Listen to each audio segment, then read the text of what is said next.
Okay, ջերելի երևանցիներ, այսօր պատասխանում եմ ձեր տված հարցերին։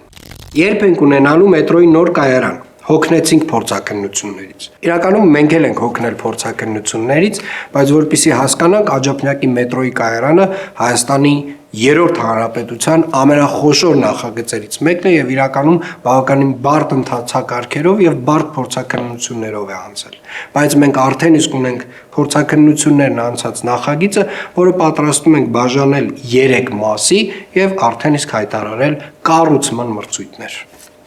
Երբեք հոսանքի լարերը անցկացնելու գետնի տակ։ Իրականում Երևան քաղաքում մեծ ծավալով արդեն իսկ նմանատիպ աշխատանքներ իրականացրել ենք Խորենացի, Ամիրյան, Հանրապետություն եւ Վարդանանց փողոցներում։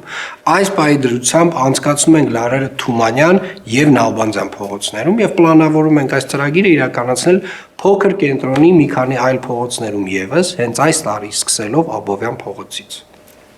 Խելքս այս բաներ անում իմ հետ, ինչ անեմ հիմա ես ասենք։ Բարև ձեզ, նախ շնորհակալություն նման ձևաչափի համար։ Հարցս հետևյալն է.